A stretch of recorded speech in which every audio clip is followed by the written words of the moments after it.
Ladies and gentlemen, good evening. You'll see that seeing is believing. Your ears and your eyes will be bleeding. Please stop. Make sure you're still breathing.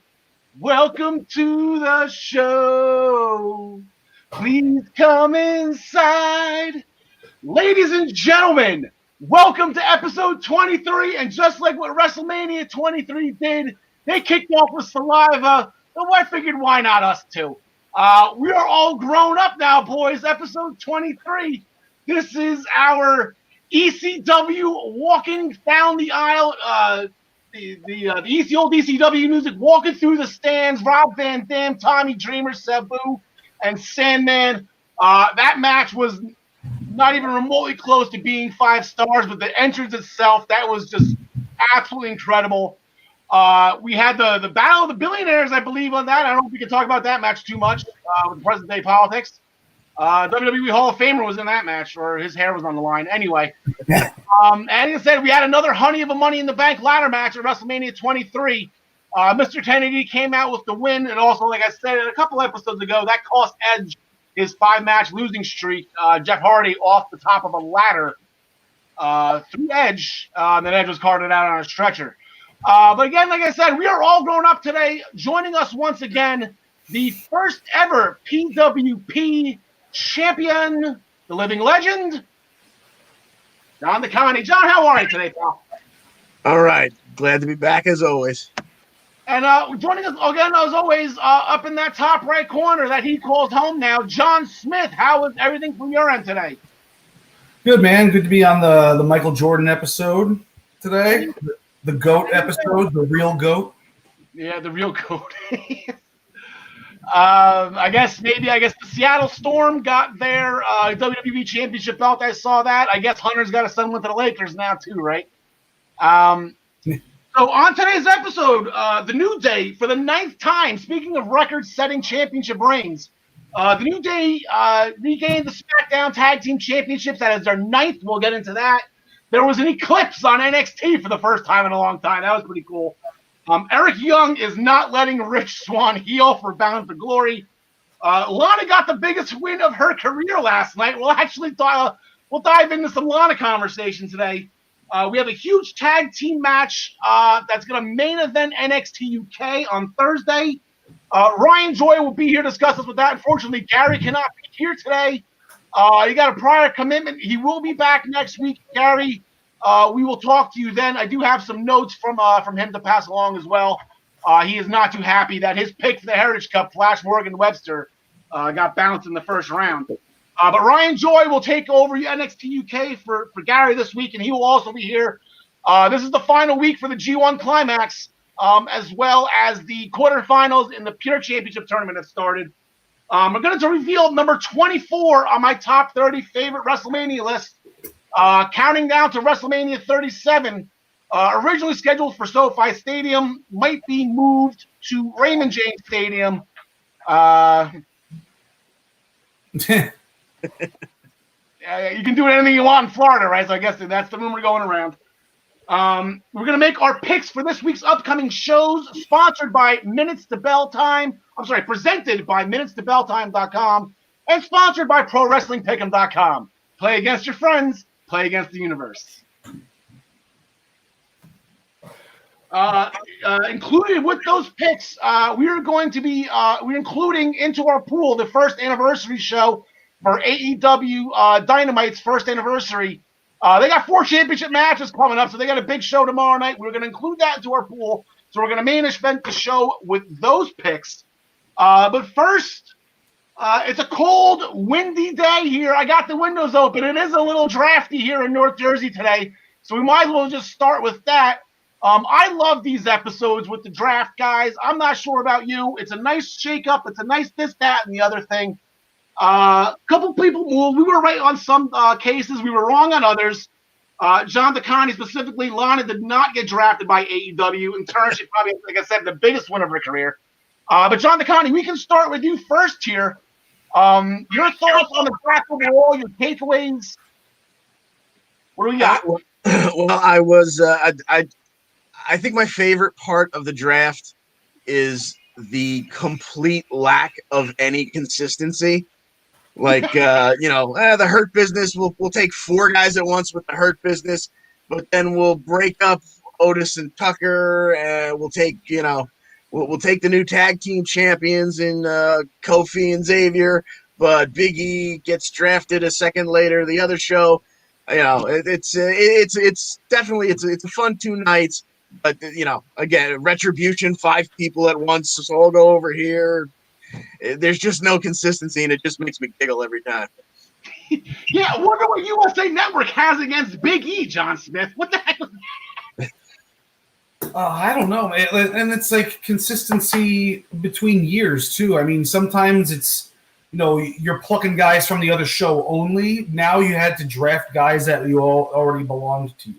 So I mean, and they didn't even tell us this until the day of, or maybe the day before.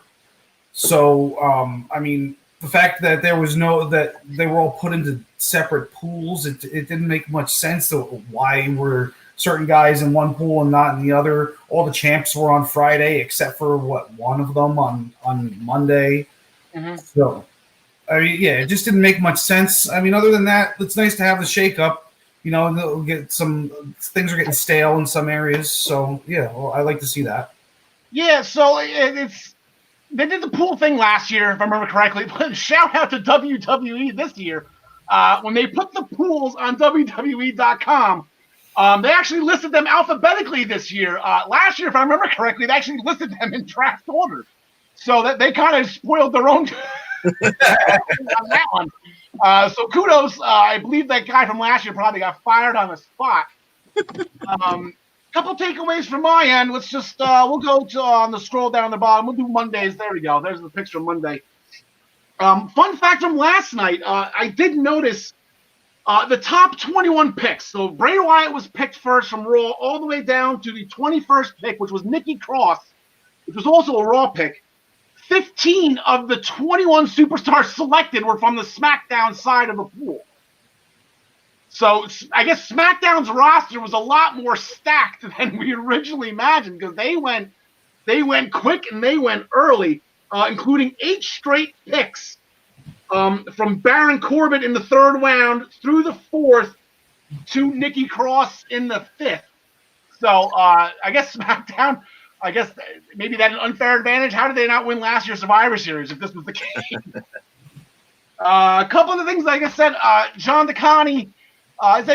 John Smith, you mentioned, we gotta get some fresh mashups, some fresh, feuds going. Seth Rollins, Murphy, Rey Mysterio, Dominic Mysterio, and let's just throw Aleister Black in there too. They're all from one show to the other. And Kevin Owens transferred that entire feud to Raw to SmackDown. Apparently, Fox loved those guys. So. And Kevin Owens too. What's that? Kevin Owens also. Yeah, Kevin Owens is going to go over with Aleister Black too, but I know Aleister Black, he said he's still blaming KO for the eye injury that was actually Murphy's fault, so maybe Aleister will snap out of it. But I think he got rooked. Why would you take Aleister Black, what was it, the 6th round? He got, I was upset. And Andrade and Zelina didn't even get drafted, and Andrade's still a free agent. We'll get into that. The tag team divisions, Raw got the New Day. I'm sure they can get a Hurt Business tag team. The Lucha House Party ended up there. Retribution could probably put together a tag team. Miz and Morrison and possibly the Viking Raiders. Not the worst tag team division in the world, but it's more than 2 teams. It was what the Raw's been dealing with. SmackDown got the Street Profits. Nakamura and Cesaro stayed. Possibly the Usos, and then Dolph Ziggler and Robert Roode also went over. So they got a 4-team division right now, pending. Maybe on Raw too. I kind of circled Riddle and Gulak as a possible tag team. Didn't one of the Viking Raiders get drafted and the other one didn't? Yeah, well, Ivar wasn't in the draft pool. Ivar's injured from when he did that dive outside the ring in that match. So yeah, only Eric was. I think Eric just had surgery too, which is weird. So Eric was drafted. They said the potential of the Viking Raiders on Raw. Gotcha, that makes sense. Yeah, Jimmy Uso wasn't drafted either. So yeah, there's some interesting people still in the free agent pool. Well, yeah, and then the one thing, the big thing I kind of took away with this, and I didn't see it at first, but I saw a tweet out by Kalisto, who now wants to be known as the GLOAT, as the greatest luchador of all time. And And Rey Mysterio just got put on SmackDown, so I think I'm happy to see. I would love to see a Rey Mysterio versus Kalisto feud once Rey gets his house in order. I guess he's got renegade daughter here. At least he doesn't have Lana doing his hype for him. Otherwise, he would have wound up as the bloat. So.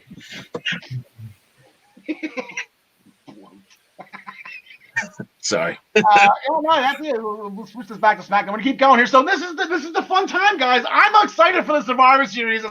You guys have been known me for a while now. I love the brand warfare, the gang warfare. So this is what we did. We took the present rosters that we was at, and we made our Survivor Series team. So we'll start with Raw first. Actually, before we do that, here we go. Here's like I said, Andrade still a free agent. Do the free agent list real quick.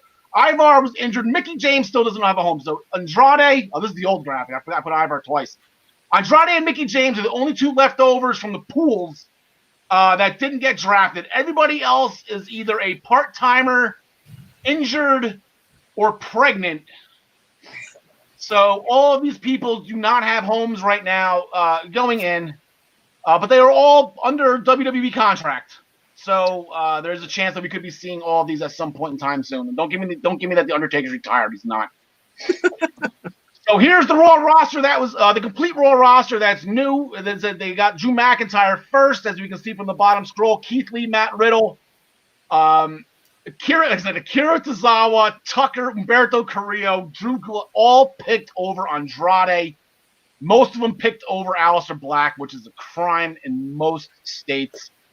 On the heel side, Bray Wyatt was the number one overall pick. That was kind of a shock. They got Randy Orton anyway, but I would have taken Orton first. AJ was one of their top picks, or the second round pick. Then they got the Miz and Morrison, Arturo Roas. Again, Arturo Roas, Dabba-Kato on Raw. Andrade does not have a home. As far as women go, Asuka, our champion, she stays on Raw. She was a high draft pick. Naomi got picked high. Nikki Cross, Mandy Rose, Dana Brooks. Charlotte Flair was the 5th overall pick last night. The tag team champions were picked on Friday. Alexa Bliss, there's Reckoning. The artist formerly known as Mia Yim, where she puts on Twitter, Reckoning is Mia Yim's evil twin sister. Apparently, Mercedes Martinez, the rumors going around that she is actually getting bumped down to NXT for whatever reason. She's out of Retribution.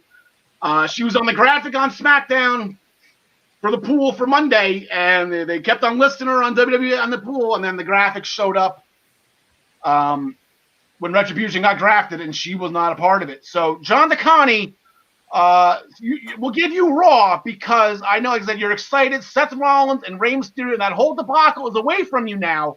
You do not have to deal with it anymore on Raw, so we gave you the Raw side of things.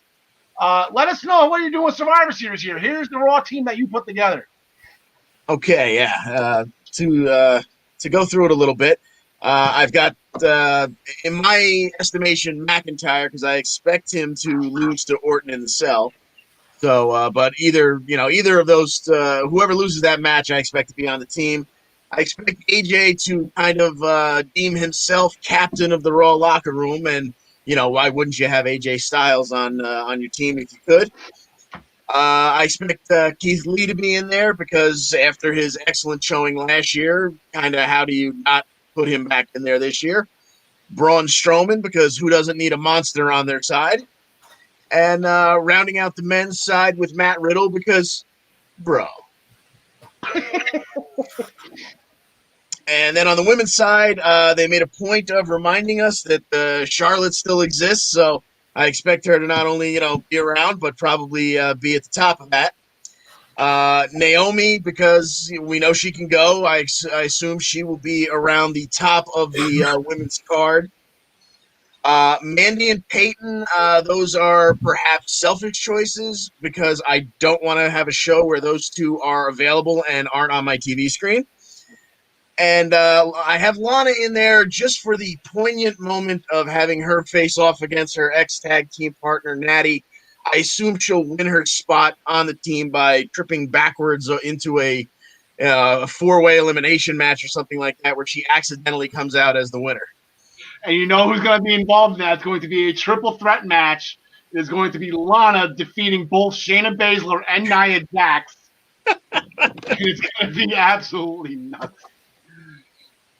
John Smith, our senior NXT correspondent, you had no changes. Like we said, like I said, I'm sorry. I know everybody, we made everybody, come up with some picture to get drafted. Nobody got called up. I believe with Retribution and Keith Lee, they had all their call-ups. They're done. So this is pretty much the same roster that we put together last week. They got Finn Balor, the Undisputed Era, Kushida, Boa, Mansoor. This Survivor Series, John, just so you know, is not taking place in Saudi Arabia, so I would not recommend Mansoor to be on the Survivor Series team. Oh, crap. Then you got on the other side, you got Ciampa, you got Gargano Cross is on IR, Rich Holland, unfortunately, on IR. We'll get into him in a second. You got Grizzled Young Veterans, and the finest, Kona Reeves. And then for the women, again, John, you got a who's who here for your team. Io Shirai, I know she's the champion. She will not be involved. You got Rhea Ripley, you got Ember Moon, Toni Storm, you got Shotzi, Candice, Chelsea, Dakota Kai, Aaliyah. You got your who's who here. So John Smith, as our senior NXT correspondent, here is the teams that you came up with. It's a little hard to see. I guess maybe just pick it up in colors and yellow. Oh, yeah. So I'll start with the women. I mean, it's pretty obvious that Rhea Ripley would be the captain. I don't see any reason why she wouldn't be involved in this. Shotzi Blackheart, they've been pushing her harder than basically any other woman, like recently at least. I mean, Rhea's overall been pushed more, but Shotzi's, got the recent push, so we got to go with her. Xia Li is just a powerhouse, so whatever qualification match she's involved in, I think she wins it. Aaliyah, I just see Robert Stone getting her involved somehow, either in a qualification match or just by wheeling and dealing like he does. And then Dakota Kai, she's still one of the top heels as far as women is concerned, so they got to put her on there also. As far as the men, it's hard to say because you don't know who's going to be fighting Balor for the title yet. But I think they should have Escobar face him for the title. Give him a nice main event feud, put that title on the map, obviously have him lose that match. But it frees up Ciampa to be part of this team. I think he's basically, they say Johnny Gargano is the heart and soul, or all heart, no soul, or whatever of NXT. But Ciampa, I think, is if one of them were to go on the Mount Rushmore of NXT, it would be Ciampa, not Gargano, in my opinion. Wow. Okay. Gargano obviously should be involved, though, and I picked him to be on here. Kushida's been getting a nice little push. He's got that nice victory last week, and Dexter Lumis just came back.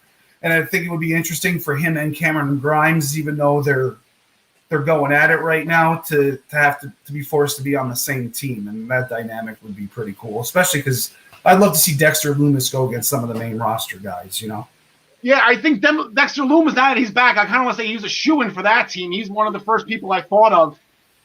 Left off that, Bronson Reed would be a good choice, too. Like I said, you got a lot to play with here, John Smith. I don't think there's any wrong answers from your end.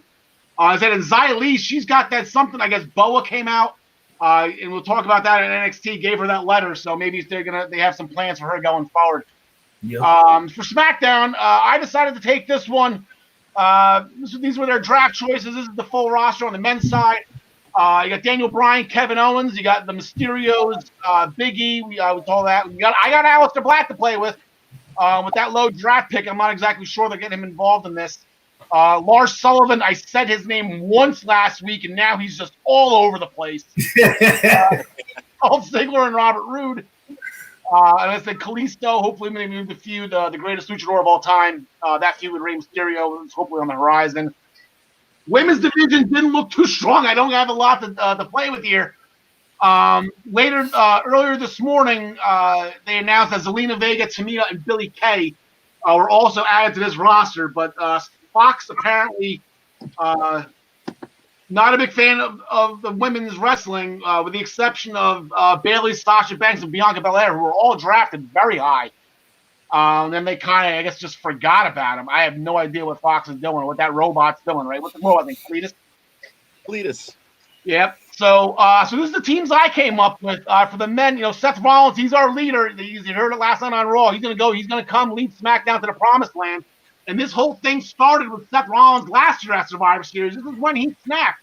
He was the captain of Team Raw, and they lost big. They were out early in that match. So Seth kind of snapped. He's always taking the leadership responsibilities in the role. We've got Big E's going to get the push.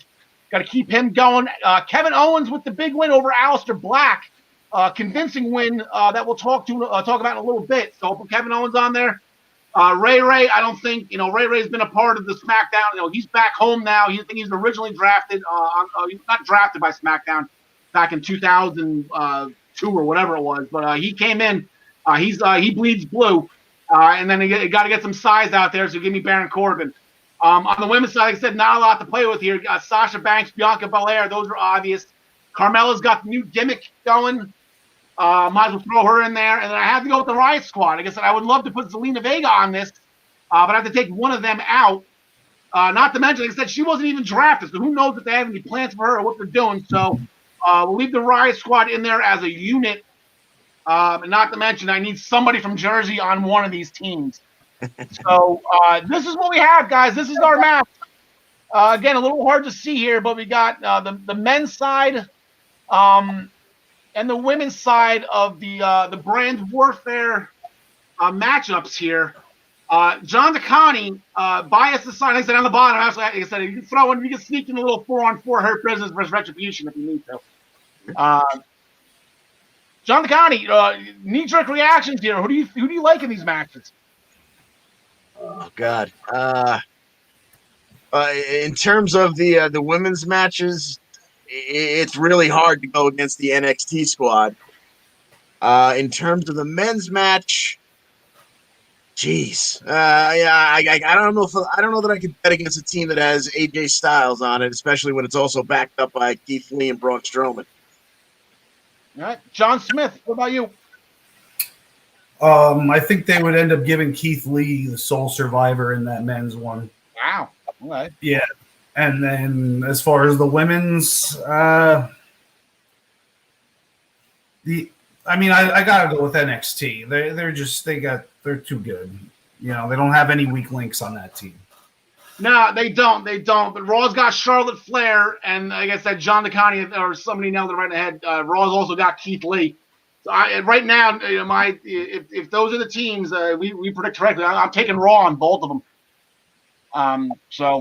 And then just going forward, this, like I said, all the champions last year they did it differently. They only had the 3 championship matches, or champions versus champions matches. But these are the champions what they're set up right now. If it goes forward with this format, McIntyre versus Balor versus Reigns. They got Asuka versus Shirai versus Bayley, which would be amazing.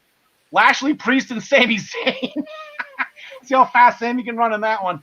And then we got the Street Profits, Breezango, and the New Day. That would be awesome. That would be a really good match. So that's where we're at with Survivor Series. I like where this is going, but we got to get through Hell in a Cell first, which is next weekend. And we're gonna dive right into SmackDown here, gentlemen. John Smith in the main event of SmackDown. The Fiend and Kevin Owens. Owens did the mistake. He went for the head, didn't work. Yeah, but they tore it down, man. That was one of the best SmackDown main events we've had in a long time. Best match Kevin Owens has had since he's come back from his injury, in my opinion. What a heck of a match, man. Like the Fiend was doing like the perfect amount of no selling, but still selling. And, it's just not a bad thing I can say about these two in general. And then when they put on this match, it's just like, I want more.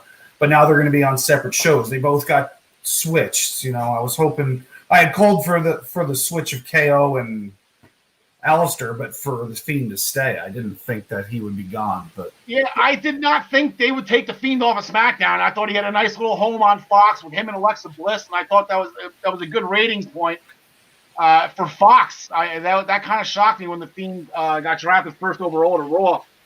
There was that fun part is that Owens hit the stunner while he had the Mandible Claw, and Wyatt just didn't let go of it. That's how the match ended. Kevin ended up passing out. I'd like to see the Fiend in Raw Underground at some point. See what happens there.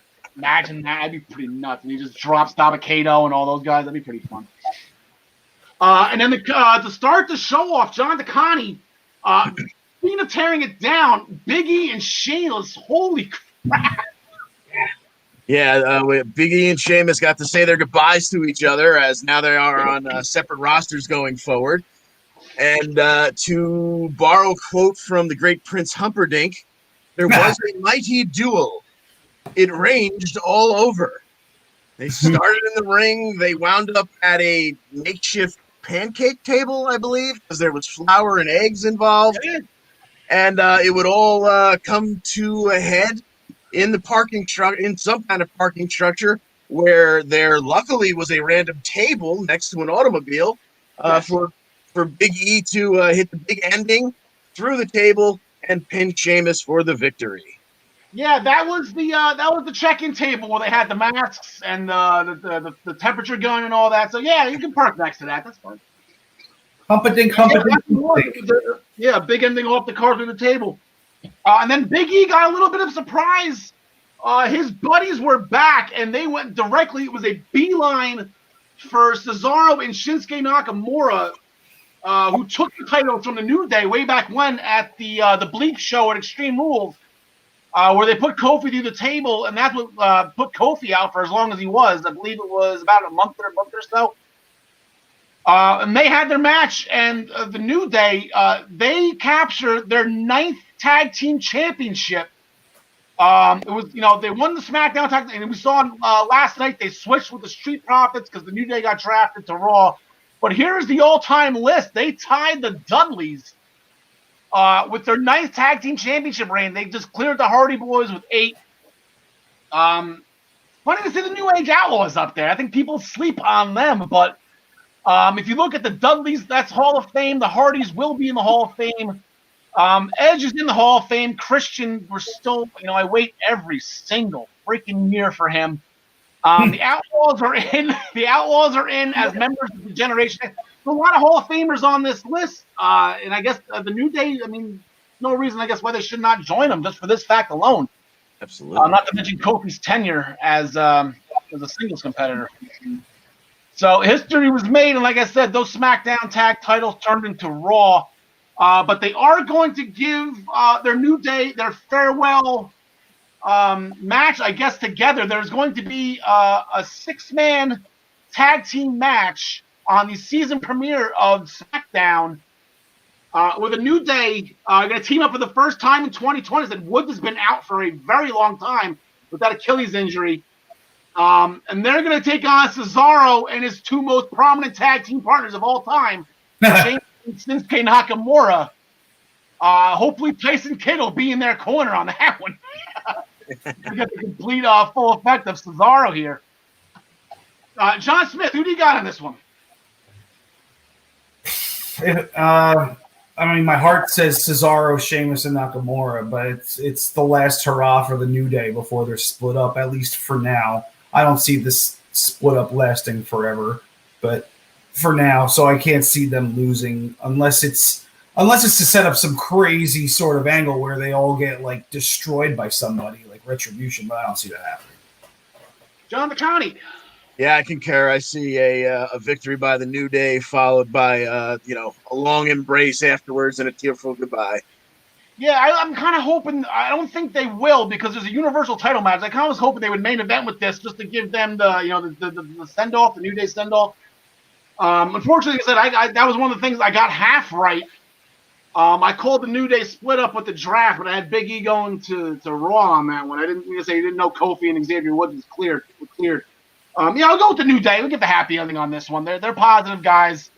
They get some momentum going forward. There's no reason, those 3 heels. There's no reason, losses aren't going to hurt them. The big SmackDown Women's Championship match didn't last all that long. Whoever just said it, I think John said it was you. We're not going to get it, and we didn't.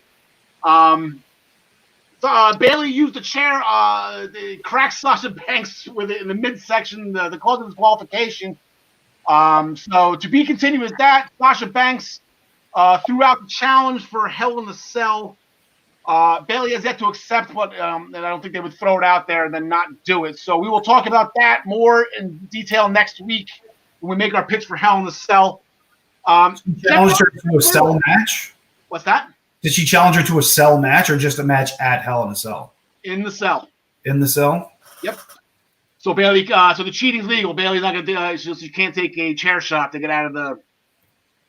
So Jeff Hardy and Matt Riddle, they defeated Miz and Morrison. I guess what was their kind of last hurrahs. Riddle hit the bro Derek on the Miz, and then, like I said before, I mentioned his name once, kind of in jest, thinking that hopefully, that he was just gone, and then here comes Lars Sullivan. And he just destroyed everybody. He took out Riddle. He took out the Miz. Morrison, I believe, he was the one that ran on Friday. Miz ran last night. But then he got Jeff Hardy. And as he found out last night, I believe it was AJ Styles that said it, that Jeff Hardy's got to fight Lars Sullivan on Friday, which would be Jeff Hardy's last match on SmackDown. So this is technically an interpromotional match, double points on the line. So 0 times 2 is still 0 for us. John DeConnie, you're the big Lars Sullivan guy, right? If I remember correctly. Sure. Just his early work, right? Yep. Oh my God, do I have a line for that? Not that there's anything wrong with that. John DeConnie. Exactly. I'm going to go with Sullivan. I assume assuming he doesn't get himself in trouble again immediately, which he may or may not already have. If he's going to be on TV, I assume he's going to tear through some people. So I'm sorry, Jeff. You're going to have a rough day.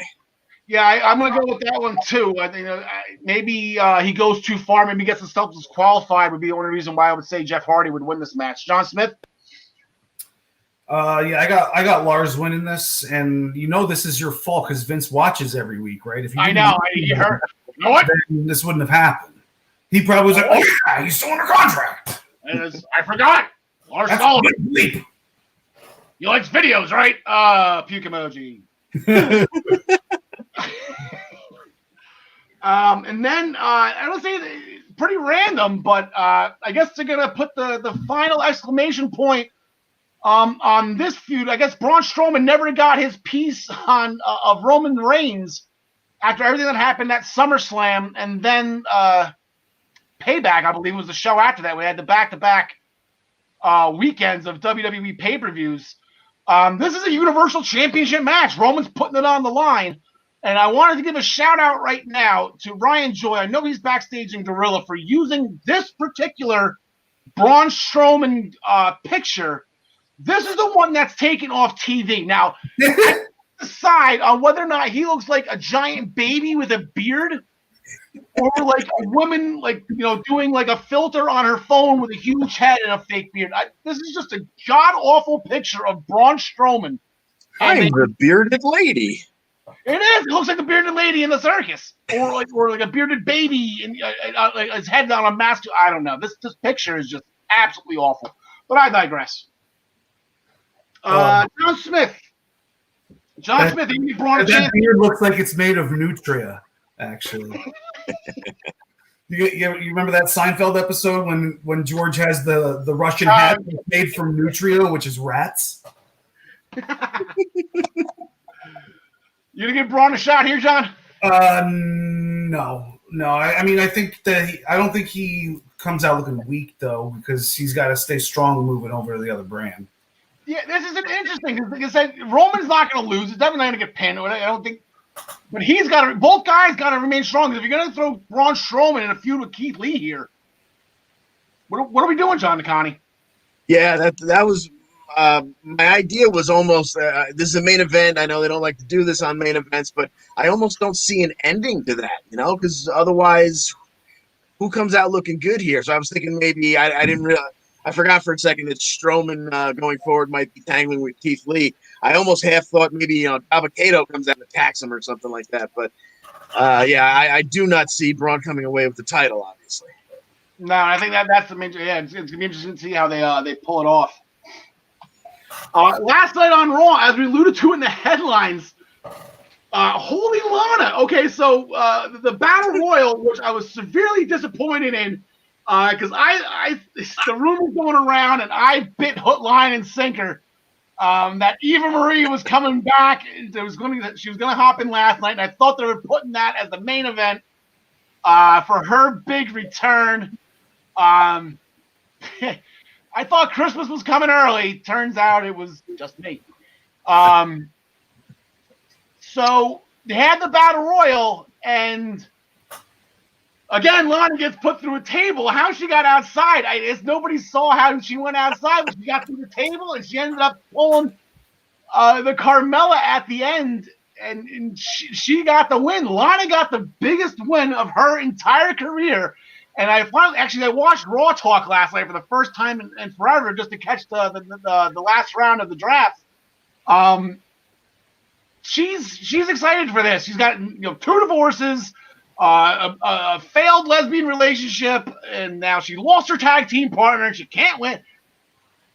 She's as close to rock bottom as possible right now. So are we going to actually I don't say is hell freezing over here, but is Lana John DeConnie like? I'm giving Lana a better shot than Selena Vega at Hell in a Cell. Okay, I got a text from a friend right before we started the show, saying, what do you think? Do you think they'll put the belt on Lana?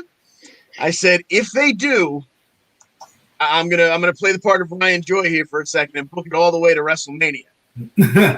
They put the belt on Lana. Then Eva Marie shows up, wins the Rumble, and that is the main event of WrestleMania this year. You know what? I like where your head's at, John DeConnie. I like where your head's at. John Smith, I think I said, this match could take 5 seconds or something. Lana is the best. Lana number 1. Don't forget. I haven't heard that one in a long time. There you go. So... I can't pick against Asuka. I do see this. Actually, I would say it's a coin flip, though. I think, this is where they start setting up for the WrestleMania run. So, could somebody be interfering with Asuka? It could have nothing to do with Lana. It could be somebody just, Charlotte shows up. He's got, yes. Like, what if, I don't even know. I can't even think of anybody. It doesn't matter. Eva Marie. This is how they bring in Eva Marie. She costs Asuka the title. It costs Asuka the title for Lana. Like, her and Lana are together. I don't see that happening, but I mean, nobody. I know how much you love her, but nobody really cares about Eva Marie, man. Like, when she comes back, it's not gonna throw the ratings up or anything like that. So it's gonna throw some stuff up. Even let's rewind here to like NXT. And actually, I looked this up because it was NXT 2016. They don't like each other, Asuka and Eva Marie. So I'm going to throw this out here right now. This whole Asuka undefeated streak, the whole thing was a sham because there was a battle royal where the winner fought Bayley for the NXT Women's Championship. Asuka was in it. Eva Marie eliminated her. So it was actually Asuka was never undefeated. Actually, Carmella ended up winning that match, and that was, it was a pretty fun match between Baylor and Carmella, if I remember correctly, from 4 years ago. But I just think that if you're making Lana go through tables on a weekly basis, and you're paying her the money that you're rumored to be paying her, she's got a pretty good shot. I have a hard time with this one. I'll go Asuka just for the sake of saying Asuka here. Brian Joy just chimed in. He's saying Charlotte's going to be the one. That's not a bad shot. I literally just thought of that as you were saying it, too. So, John Smith, we're gonna go right back to you with Kevin Owens. I think he had his final match. It was it wasn't a false count anywhere, but it was a no disqualification. It was anything goes. Toys included match with Aleister Black. He got the win on that. So Kevin Owens bounced back quickly from his fiending. Yeah, this is like I've said before. This is like the new Buddy Murphy and what's his face? How am I blanking? Aleister Black. Yeah, I was wait. That's why I was blanking because I thought it was somebody different. But yeah, like KO and Aleister Black, you could watch every week or once a month. I mean, you wouldn't want to do that with the Fiend and KO because it would get old. Just because the Fiend is kind of like a special guy.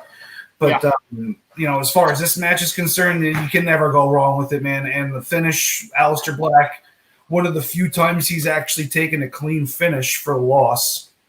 So that was nice to see that it was to Kevin Owens doing that, especially after Kevin Owens did the favors over on Friday night against the Fiend. So, give me more of this. This can last all the way till WrestleMania if you want. Make it a 2 out of 3 falls for a secondary title if you want. Do something. Just keep them together for a while. Yeah, Owens hit the stunner on Black, and then he's like, screw it. The table was in the ring. So we picked him up and power bombed him through the table for the pin. But that match had a lot. Aleister Black, they had the chairs set up all next to each other, and Aleister Black hit a really meaty aura. That was one of the meteor auras that I saw, and I've seen in a while. That was up there with Trey Miguel. Through Owens, through the chairs, and then Aleister Black did a rocket launcher on Owens through the. It didn't go through the announce table, but on top of the announce table. Absolutely phenomenal match. Kevin Owens went 2 for 2 in my book. Like I said, I don't think anyone will have a problem with Kevin Owens and Aleister Black, fighting once a month up until and then having the coup de grace at WrestleMania. Seth Rollins was drafted to SmackDown. He was drafted, if I remember correctly, first overall or second overall behind Roman Reigns on Friday. That marks the first time since the original brand extension in 2016, that brand extension, that Seth Rollins will not be on Raw. I think he was one of 2 people to have never switched brands from that draft in July of 2016 up until now. And I want to say Carmella is the other one, and she's still on SmackDown. So I still think that she's never been a Raw superstar. Technically, I know with the wild card thing she's appeared here and there, whatever. But I don't think she's ever technically left SmackDown. But Seth Rollins put out a farewell address. Raw's in shambles. They have no leader now. And here comes Jeff Hardy, who was freshly drafted to Raw, along with AJ Styles, who decided to make a comment and passing Rollins. It was never your show anyway. Whatever Styles, teabag thing that Styles said. But we got a hell of a triple threat match out of that, John McConney.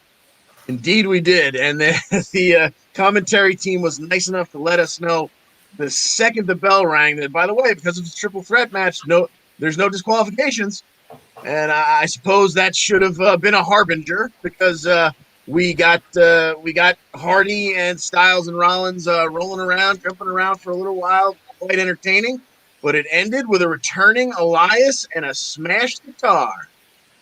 Yeah, and it took up until they interviewed him about a half an hour later for even anybody to bring up that Jeff Hardy hit him with his car or somebody hit him. I'm just like, okay, well, that makes sense.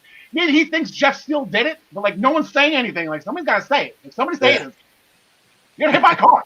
But then the guy, it was a Charlie. She's like, oh yeah, the person who did it's still out there. I'm like, okay, so maybe the story's not over yet. But yeah, so that's going to be going forward with that. I believe they were all Elias, Jeff Hardy, both on Raw. So, and I think Elias also mentioned he is dropping an album on October 26th, which just happens to be Pat Sajak's birthday. It's gonna be a great day. And next week we get a concert. What's that? Next week we get a concert. The world is dying for live entertainment. Yeah, I don't think Ryan Joy made the graphic for Elias. Ryan, shame on you, didn't make a graphic for Elias. The New Day and the Street Profits, they had a nice little title exchange. They were both drafted to the opposing brands, and they just swapped belts right then and there. Postman Pierce was able to officiate that. So it is official, and then here comes Ziggler and Rude, John Smith. I just want to say they should have used this as an opportunity to rename the tag titles. They should have named the SmackDown titles like I moved to Raw, the WWE titles, and then the Universal Tag Team titles on SmackDown. That way they could have kept the lineages of them, because now the titles switched, but they don't have an extra reign. It's weird. But anyway, continue. Yeah. So then here comes Bobby Roode and Dolph Ziggler. They beat the champions the week prior in a 6-man tag match, which was actually Randy Orton pinning Drew McIntyre. And that was the first time McIntyre was pinned in a year, which is I did not understand that. Ryan Joy, I guess, He can confirm that. I'm sure he will. New Day got the win, though. They hit what Tom Phillips called the midnight hour, but it was not the midnight hour. I guess it was a double foot stomp over Bobby Roode was laying over Xavier Woods' knee, like demolition style, local demolition style, but Kofi hit the foot stomp instead of an elbow drop, that smash used to drop that we all know we fell in love with. Ricochet threw up a proposition to the Hurt Business. He knows he's flying solo now. I guess he knew that Apollo Crews was going to go to SmackDown before Apollo Crews did. But he wants this whole thing with the Hurt Business just to be over and done with. So he made a deal with him. He's like, we'll have a match. You can pick anyone you want. And then if I win, you guys leave me alone. And if you guys win, I'll join the Hurt Business. And they were all about that and channeled a beautiful Eddie Guerrero style victory for Ricochet. And I thought this was beautifully done because I saw Alexander. I didn't know who was going to win. I'm like, man, they're going to make Ricochet be the B for the Hurt Business. Make me go, throwing water. Make me go get me more coffee, throwing coffee in the state. And I'm like, how could Alexander take another loss? He just got back from Hurt Business boot camp. Like, what kind of, I forget. I don't want Alexander to get in trouble. Very well done. Very well done. Nobody looked bad. Ricochet looked like the smarter person out. He's got the nice win. He's done with the Hurt Business. Now he can go forward and get beat up on a weekly basis by Retribution. Angel Garza and Andrade went at it, which was a little odd. I guess they're just officially done now. And Angel Garza with the straight-up wing clipper, hooked the wing clipper, and for the win. Zelina Vega was contractually obligated to be at ringside. She did not want to be in either's corner, so she was on commentary. And then once the match was over, she made a comment that Garza, like, I don't like you. But then she looked at Andrade. She's like, but I still care. And then she went into the ring to help out Andrade, and then the lights went out. Beautiful dueling Sister Abigail's by the Fiend Bray Wyatt and Alexa Bliss, both on the Raw brand. Like I said, though, that loss for Andrade, just like Alistair Black, it's got to hurt his draft status because Andrade still doesn't have home yet. Maybe they're going to do the Heath Slater thing. Does Andrade have kids? Not yet, right? Or I guess maybe the better thing is, who did Charlotte Flair piss off? They're not going to punish her, and they're taking it out on him. What about Andrade and Zelina ending up in NXT in a couple weeks? There you go. Because of the injuries, they could use the help down there. Andrade could use the little bit of, refreshment in his career, kind of like what they did with Ember Moon. Yeah, that wouldn't be a bad idea. You just want more guys for your Survivor Series team. That's all. I just want Andrade to get the proper exposure. That's all. Yep. Mandy Rose and Dana Brooke defeated Natalya and Lana. And then here comes Lars Sullivan again. We mentioned his name more times this week than we have in the past 23 episodes of this show. Man. So, yeah, Lars is back. Puke emoji. I think that might be our new Lars Sullivan thing, is the puke emoji, Karl. Every time we say Lars Sullivan's name, it's a puke emoji. I hate Lee, though. Puke emoji. And then, like I said, Raw season premiere is also next Monday night. They did have, like I said, the women's championship will be defended between Asuka and Lana. But then Braun Strowman also have double duty. Again, Ryan, thank you for using this picture and not babyface Braun or bearded lady Braun or whatever you want to call it. It's just an awful picture. But yeah, we got Keith Lee and Braun Strowman. They did not have a win last time. It ended up being a double count out or a double DQ or whatever it was. They just threw the match out. So is there going to be a winner this time, John Connie? Ooh, that is a tough one to pick. Gun to my head. You know what? Let me go with Braun. Braun will be very angry over not winning the Universal title, and he'll take it out on Keith Lee. John Smith. I like Keith Lee to win this one in some way, and then maybe Braun challenge him at Raw for Raw Underground, perhaps. Yeah, that would be. I like the way that sounds too. I just think that Braun's going to have a rough couple days between Roman and Keith Lee, and I think he's just going to snap. Maybe, I don't know, maybe grow a mohawk now. I don't know what you can do. You know, that Luster the Legend has that gimmick though, right? I don't forget to look at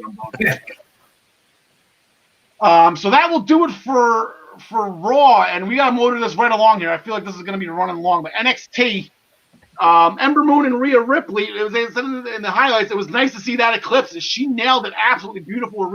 Ember Moon looked really good in her return. They defeated the team of Dakota Kai and Raquel Gonzalez. John DeConnie, in the opening match, though, I guess they said that these guys were at it before the show even started in the back, but then Tommaso Ciampa and Kushida were just killing each other, and it was absolutely phenomenal. Yes, absolutely. Yeah, apparently there was some backstage issues, so hey, let's settle it in the ring. And then, of course, we had Velveteen Dream, complete with his purple cast, get involved for a hot second. But Ciampa eventually comes out on top.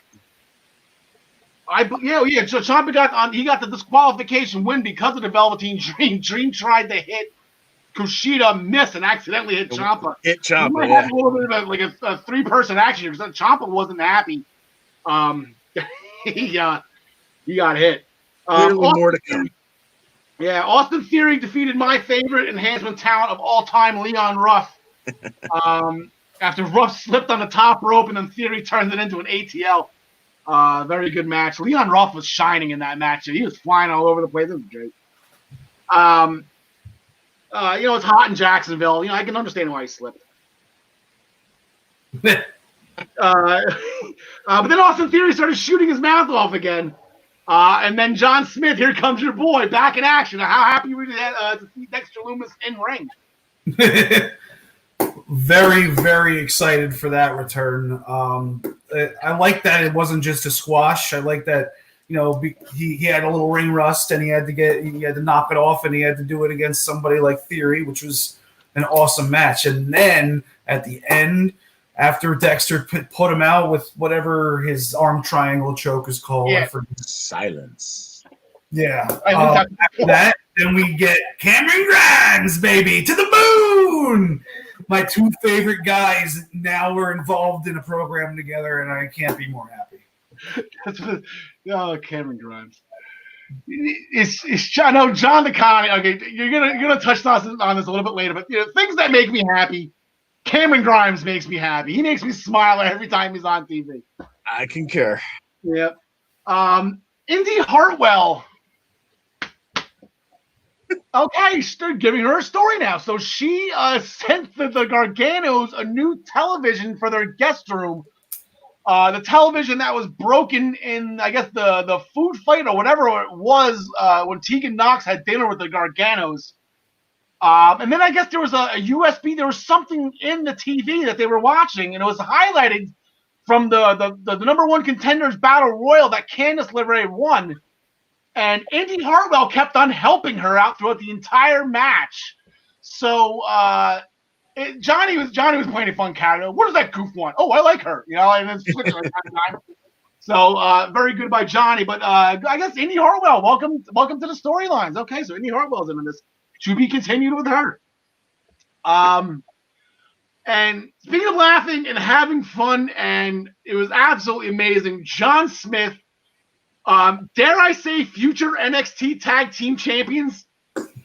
They have to be. They make me laugh more than Breezango has ever made me laugh, and I love Breezango. It's not a knock against them. It's just when Drake got power bombed on top of the opponent. Got the victory, and he's just laying there, and then the whistle starts with that happy-go-lucky music. I lost it. I haven't laughed that hard watching wrestling in a long time. Yeah, Killian Dane and Drake Mehaffy. The music was great. The dance that Drake does is absolutely it's so much fun. If they just constantly use that power bomb as their finishing maneuver, like just take it. What are you doing?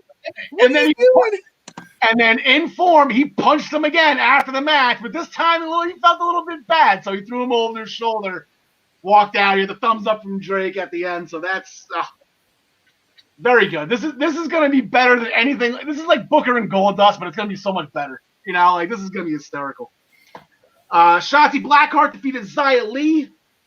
which is now, I guess, Shotzi Blackheart's promotional turf for promoting Halloween Havoc, where she will be the host. That will be on October 28th. And that will count towards the PWP pool, the EWP pool. But then here comes Boa. I haven't seen Boa in a long time. But Xia Li's fellow countryman, Boa, came out with a letter that made Xia Li, it looked like it was a concerning letter or something. So I think that'd be pretty good. You know, the first two ever Chinese-born wrestlers, you know, might as well put them together, let them do this, you know, some kind of story with together on their own. This was remnants of, there was a WCW storyline. I think it was, I don't know if it was Johnny the Bull or whoever. They came out, they with the Disco Inferno, like, oh, yo, the Godfather wants to, you know, meet up with you, and I guess Disco owed money or something. I don't know. And in injury news, Finn Balor, actually, I saw on Twitter yesterday, Finn Balor actually had successful surgery. He broke his jaw in 2 places. It didn't sound like they were taking the title off him. But then again, you know, Drew McIntyre and Randy Orton both just wrestled in an ambulance match with broken jaws. So, you know, Finn, come on here, pal. What do you need the surgery for? Of some dirt. You know, hopefully he'll be back soon. And then Ridge Holland, we got to bring up. And I was actually going to ask if Gary was going to be on this week. I really wanted to talk Ridge Holland and Danny Burch with him, both being UK guys, and then it just tragic ending as Ridge Holland's in the post-match fight with Oney Lorcan.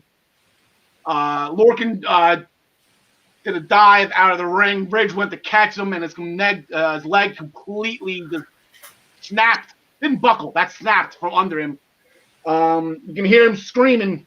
It was like some Dak Prescott stuff. Yeah, exactly. Yeah, not a good weekend with injuries. There was a full brace on his leg too, and he said, I texted you guys like, crap, I think Ridge just got hurt. You know, I kind of saw it. I thought I heard something, but then he didn't even make the commercial break. Like, he was still out there being stretched, and once they came back from commercial, like, oh, crap. So, you know, it's a shame since he was about to start his feud with Adam Cole and the Undisputed Era. There was a lot of injuries. I don't think I had it written down what exactly snapped on him, but best wishes. Get well soon, Ridge. We will be waiting for you upon the return. There was no matches on NXT promoted for this week, so we got picks off for NXT. But we're gonna go to Impact then. One last segment with you guys before we switch it over to Ryan Joy. And every time we start Impact, and John DeConnie, you have to start reminding me of this. Every time Impact, we talk about Impact, I keep on forgetting to sing their theme song. Their new song is great. Whoa, whoa, we own the night. I get excited for Impact when I hear that music. But yes, they own Tuesday nights again, kind of, because they're going up against, you know, a YouTube show and a pay-per-view show. So yeah, they own it on TV. But I just want a direct quote here, John DeConnie, before I get started. People, gather everyone around. Get your little gremlin kids. Get Mon Pa Nimrod. Let them know that the Manimal, the X Division champion, or the Mocha Skin Manimal. I'm not even reading this right. There you go. Mocha Skin Manimal, the X Division champion, Rohit Raju, is here with an opportunity. The guy, all he does is give opportunities, John DeConnie. I'm sure again this was another successful one. Indeed, yes. He gave an opportunity. Willie Mack tried to answer it, but no.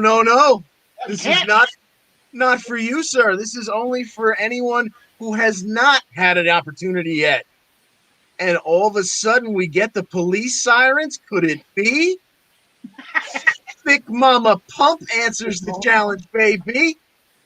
Now, credit to Ryan Joy. There was a discussion in Minutes to Bell Time in the Facebook group, and I don't know exactly when it was posted, but I was reading it literally seconds before this match took place. And the question posed was, what makes you happy? And Al, I believe you have some footage or still frames of what made me happy for about 30 seconds. Yeah, baby. Yeah, just the one, John. This is the only thing I put up. This is just sums up everything. There you go. And look at Rohit in the back. He's upset. So, Willie tried to help Rohit hand over the belt, and in the distraction tug of war, Jordan hit a roll-up, 1, 2, 3, New champion? Question mark? Apparently not. It is not, because this particular Defeat Road Heat challenge was not for the X Division Championship. So let's go to the scoreboard, folks. That's 2 for Rohit Raju. 2 times he's came out for the Defeat Road Heat challenge, and 2 times he's walked away with the Impact X Division title by hook or crook. See, I don't know, count out win, and this time it wasn't even on the line. So yeah, that's a win. So he's slowly but surely chasing John Cena's 10 open challenge victories. Rohit Raju is in trouble, though, and John Nakani, we'll talk about it next week, because next week we make our picks for Bound for Glory as well. Jordan Grace has got to get her shot at the X Division Championship again. That 6-man scramble. I don't know how Rohit's going to get out of that one, but I guess time will tell. The Motor City Machine Guns defeated Austin and Fulton after that neck breaker splash combo that they're doing. I guess that's one of their finishers. I don't even know what their finishers. They have so many different freaking finishing moves. The Machine Guns. Exactly. I think that's the first time I've seen them repeat a move. Yeah.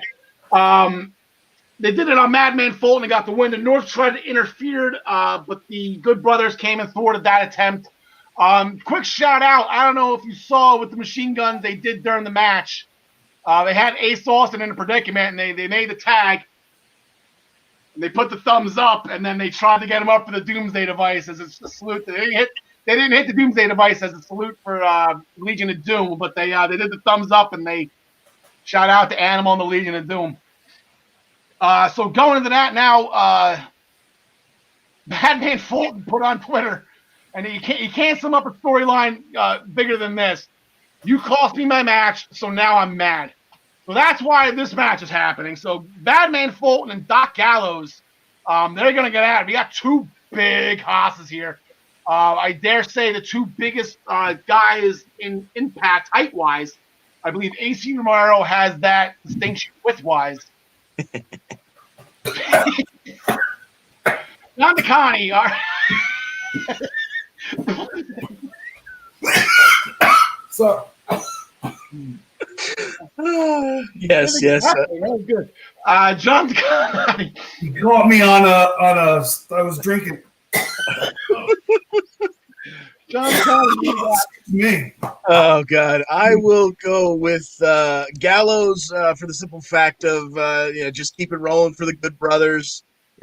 Keep putting them over, keep making them looking good at every turn until they get those shiny belts. I just got a private. Ryan Joy, sitting in Gorilla waiting for a segment, just sent me a private chat. AC has lost 100 pounds, too. He's down 100 pounds. Yeah. Wow. John Smith, again, we got Madman Fulton and Doc Gallows. Yeah, I'll go with Festus. Yeah, I'm gonna keep going with my thing. They're gonna keep losing. They keep losing. And at Bound for Glory, spoiler alert, for me anyway, your new Impact Tag Team Champions, Ace Austin and Madman Fulton. See it. He sat down with Scott D'Amore for a contract negotiation. It didn't go too well. Apparently, Heath was asking for a lot of money. D'Amore didn't want to give it to him, didn't say he earned it yet. That was, I guess, maybe Heath needs an agent or something. I don't know. But Heath was asking for a lot, and D'Amore didn't want to give it to him. So to be continued with that, Eric Young jumped Rich Swann in his training facility when he was getting ready for his Bound for Glory match. So now, again, we're continuing. It seems like every week we're throwing up the same graphic. Medical update on Eric Young. Rich Swann. Leading into Bound for Glory. That's it with that. I don't know what to say about that. Yes, he will be clear. Don't worry about it. Like, he'll be there. Like, they wouldn't be promoting him for a month and a half if he wasn't. Tommy Dreamer defeated Brian Myers by disqualification after the kendo stick attack. Shout out to the Sandman. Tommy Dreamer did the White Russian leg sweep. Boom, nailed it. So for all you ECW fans, that was fun to see again. But I guess Dreamer, he didn't get disqualified for that. I guess that was just it was a swing and a miss or whatever. But then Myers ended up using it right in front of the referee's face and got disqualified. So look for that. That hasn't been booked for Bound for Glory yet. But look for some type of hardcore match to be announced tonight on Impact between those two for Bound for Glory. Rosemary and Taya, they got win number 2. They're trying to help each other out. They got win number 1 2 weeks ago against Havoc and Nevaeh, and then they got the win last week over Tasha Steelz and Kiera Hogan. So this week we'll just throw all 3 of them in a match. Why not? Screw it. Knockout Warfare. Who's up for some? John the Connie, who do you got? Yeah, well, I keep going broke betting against Rosemary and Taya just for the comedic element, so I guess I'll go with them finally this time. Yeah, they're on a little bit of shit, and they're helping, like I said, they're helping each other out. Taya got the win over Nevaeh and Havoc to help out Rosemary. Then Rosemary last week got the win over Kiera and Tasha to help out Taya. John Smith, who do you got? I'm going to go with Hogan and Steelz in this one. All right. No reason. No reason.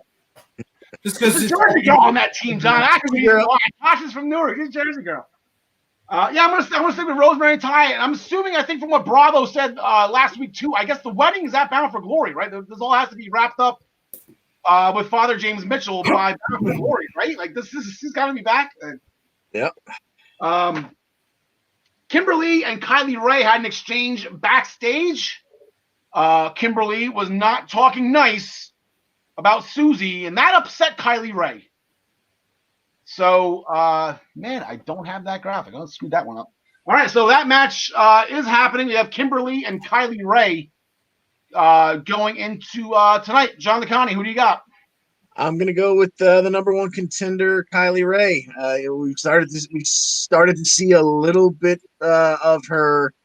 I don't want to say mean side, but she can get angry because she kind of lost her S again with Kimberly backstage. So I'm gonna go with her taking the victory here. Yeah, just for you. Here's a graphic. I just got it up real quick. Kimberly and Kylie Ray, who's undefeated right now, 4-0 in singles action in Impact. John Smith, who do you got? I'll take Kylie Ray. Also, got to give her the momentum leading up to her title match. Yeah, 100%. And you said she got a little bit of a temper. Like, when Susie does eventually, whenever it happens, the Undead Bride, can you get Kylie like this undead maid of honor thing? Like, can you do that? That'd be fun. Sure. She does have undead bridesmaids, and she does have an undead flower girl. I remember seeing them in the past. I don't remember ever seeing an undead maid of honor, though, so I think Kylie Ray would be good for that. The Rascals got their second win in a row over Triple XL. The Deaners defeated Johnny Swinger. Speaking of matches that make you laugh, Johnny Swinger and Crazy Steve. Another amazing performance. That fanny pack had a fork in it, a spoon, all these. The monkey was drinking. It was just an absolutely amazing showing. And the funniest part, the greatest part of all is Johnny Swinger yelling at Crazy Steve, "Will you be serious? Will you be serious?" It was absolutely incredible. The Deaners got the win, though.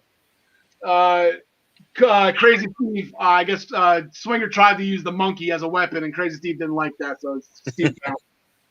And then what was supposed to be the funeral for the TNA championship via fire, right? I believe he promised to set it on fire. Instead, he just threw it over a bridge. Yeah, I think specifically the week before he promised to burn it down. Yeah. Anyway, they're going to fight a Bound for Glory. I think it's like an undisclosed location fight or something like that. I don't know. Was that even a bridge? You know, just like a picket, a white picket, not a picket fence, but like a white fence. Just like. Yeah, it was some kind of elevation because you could hear the belt going through tree branches after he tossed it over the side. But I never heard a splash in particular. No. All right, John and John, I'm going to give you guys a little bit of a break here. Get some groceries. Get some groceries. Say hi to your family. Talk to your loved ones for a little bit. Maybe you got them. Yeah. Ooh, no, that's not what I want. You don't have to tell me twice. Yeah. All right, so see you guys in a little bit. Gonna bring in Ryan Joy here.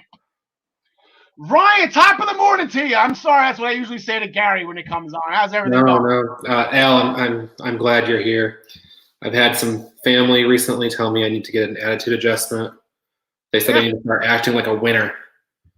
So I've searched through wrestling to find winners, and I need your advice. Should I start acting more like the Fiend or Lars Sullivan? I definitely not Lars Sullivan. That would not be. You see some stuff that he's been doing. Unanimous picks against Jeff Hardy earlier, so that's yeah. Lars Sullivan, puke emoji. Ron, you're gonna substitute in for Gary Mehaffy for a couple minutes here. I do want to hear your responses in an Irish accent in the time being for NXT UK.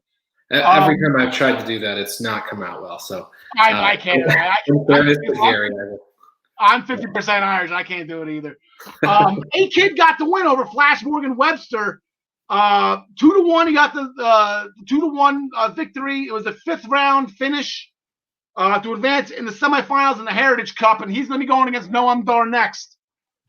Webster got the fall in the 2nd, and then A-Kid got the falls consecutive rounds, 4th and 5th. Now, Ryan, I know you're a big stat guy here. I just want to throw this out here right now. I'm going to go Booger McFarlane on you to be 100% accurate. It seems like the person who gets that second fall, they win 100% of the time. They're 2-0. Whoever scores 2 falls, they've won both matches so far. So I think the key to these matches is to get that second decision. Yeah, I think that's good storytelling. The one thing about this match did you see that super kick drop kick thing in the 4th round that A-Kid did? Yes. That was crazy. It almost looked like he was it was like Liu Kang. Like he was flying. Yes.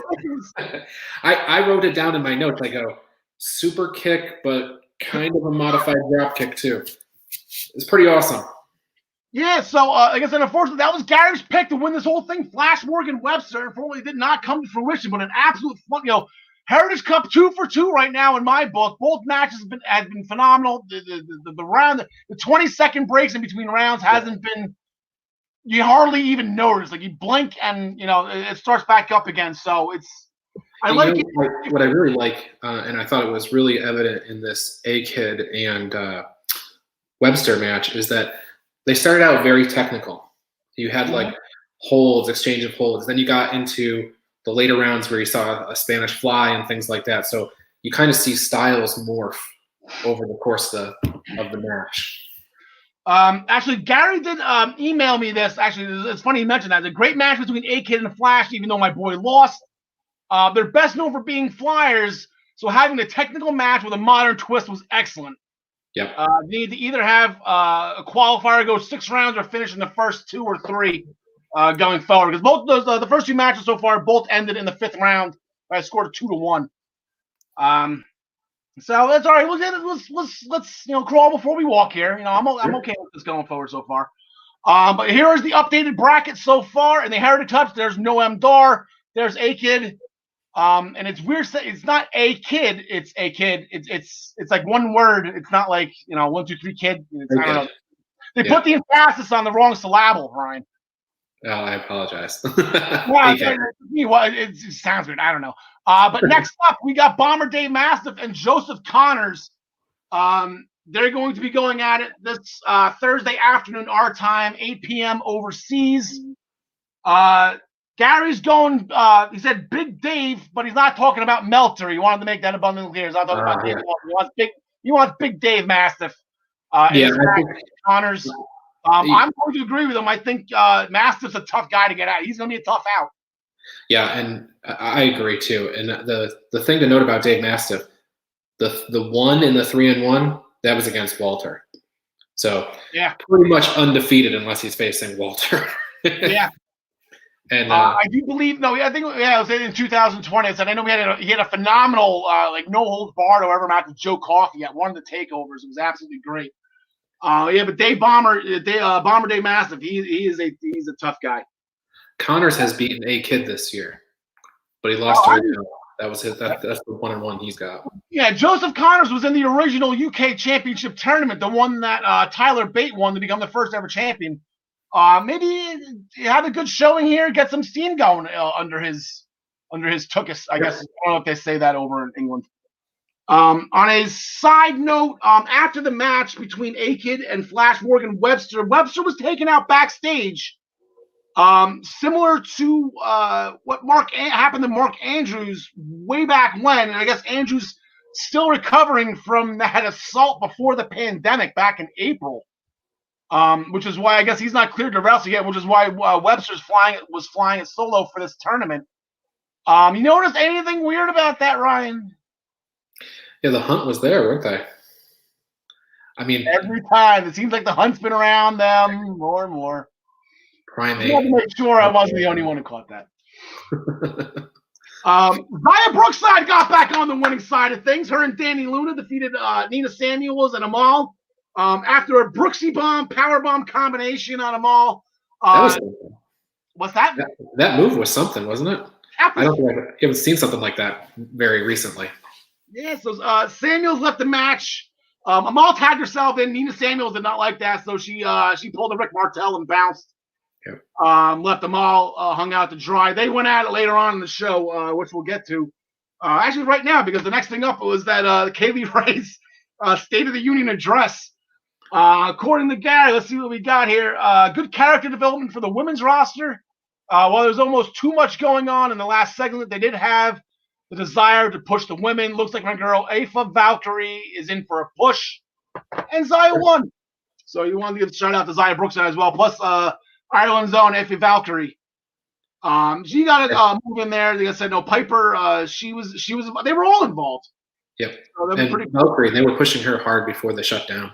I think she went several weeks on television, getting wins every week.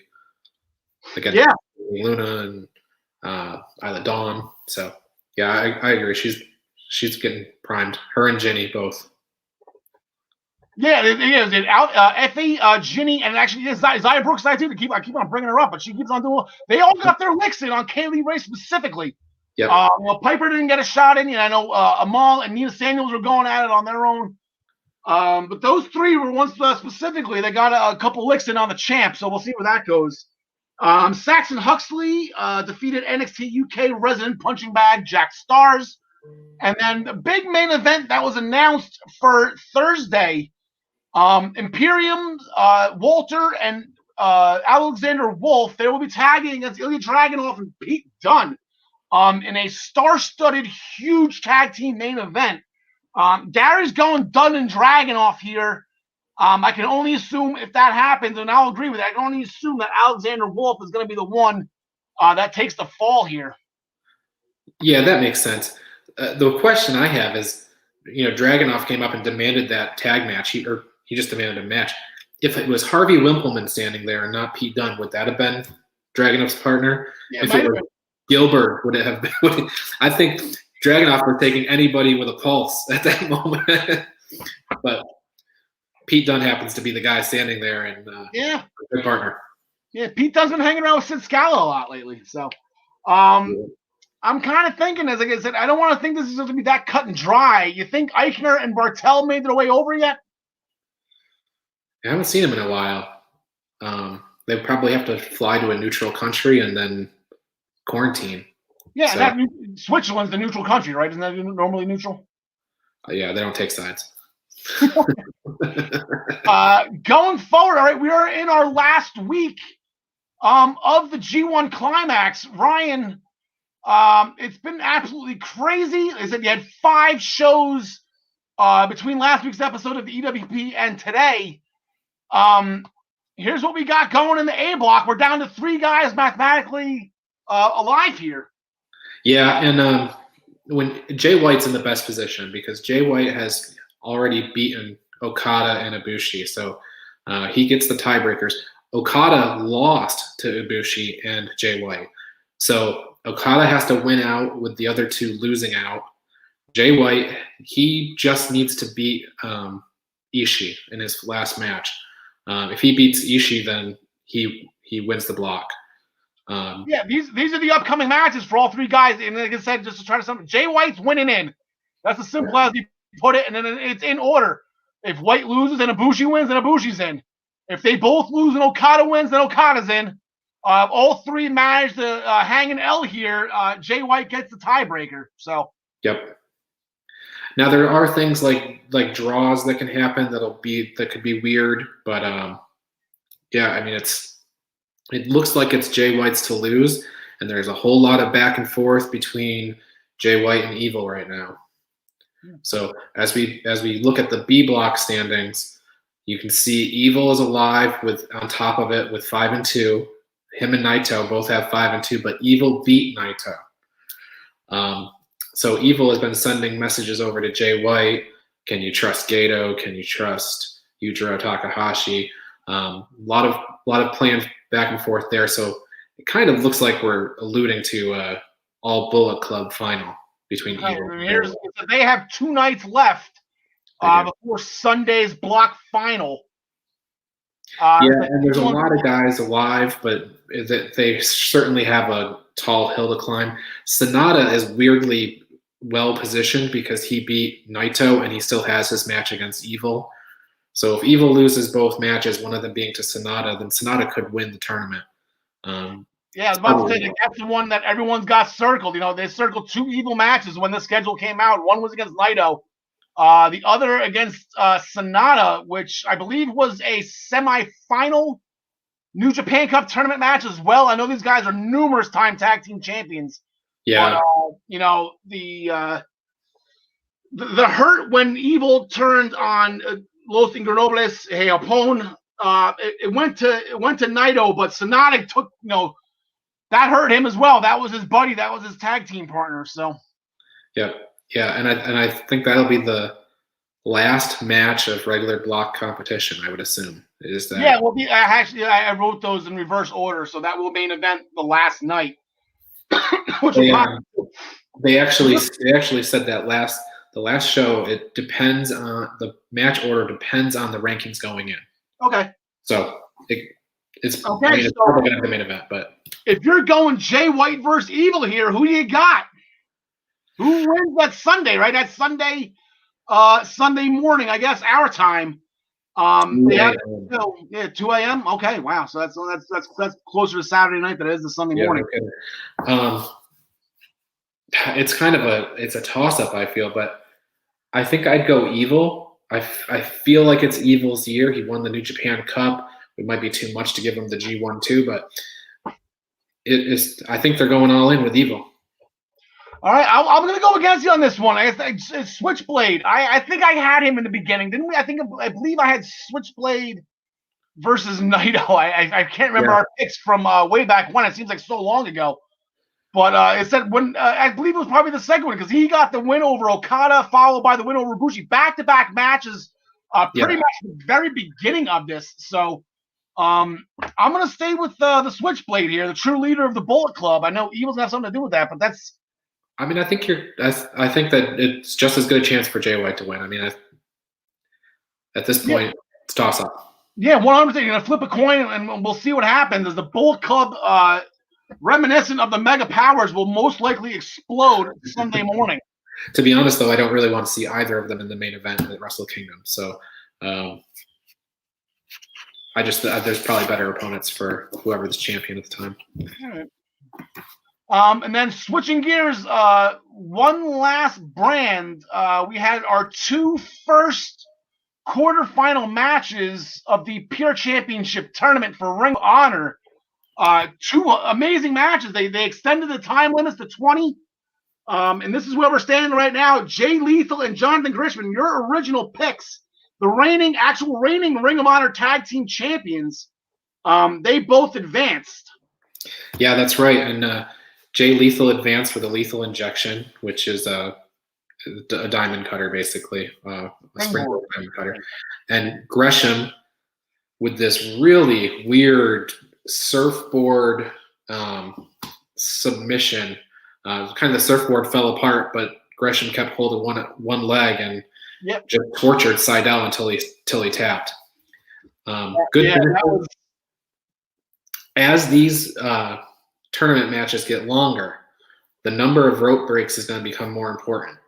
Yeah, you only get 3, whether it's a 15-minute match or a 30-minute match or a 60-minute match. So they didn't really use much in terms of rope breaks in either of these 2 matches, but I think we're going to start seeing that come into play quite a bit.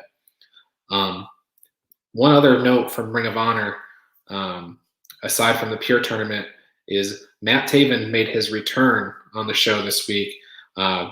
Vincent was in the ring doing a promo, and Matt Taven came out and attacked him and trying to get some revenge. Vincent took Matt Taven out December 13th, 2019 at Final Battle. Okay. And so Taven's looking for revenge. That's great that Vincent's back on TV now. I know he's been sitting around all those autograph booths and tables wearing his NWO shirt. The poor guy just can't catch a break. I'm happy he's back. I think you're confused. It's a different guy. Wait, there's more than one Watts? But it's nice to see, like, this Pure tournament is kind of how Ring of Honor is doing their re-entry into the market. So as they start to have set up angles for other things that they're going to do post Pure tournament. And then, like I said, we'll bring the brackets back up here. We got Fred Yehi, right? Is Fred his first name? I can't remember. Yep, Yehi. He's been wanting to do this. Yehi and Hot Sauce on one side, and you got Josh the Good Woods, which is a great wrestling name. I absolutely love it. And PJ Black. Who do you got? I'm gonna take Williams. I think Yehi's brush with greatness is over now. And on the other side, I'm gonna pick Woods because Woods is the up and comer, and PJ Black's kind of a more tenured guy. I think they want to give Woods the win.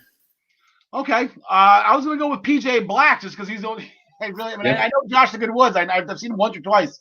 The PJ Black, the Darewolf. I've always been a big fan of him. Lucha Underground for life. Worldwide Underground. By the way, on a Friday night, that New Japan show, that hour-long show they do after SmackDown on New Japan World, PJ Black has a match with Alex Zane. And, not a lot of hype around the match, but I saw it and I thought to myself, well, that could be a good, high-flying, interesting match for people to check out. So there you go. All right, so that will conclude Ring of Honor. Ryan, I'm going to throw you backstage for a hot second to bring John and John back in.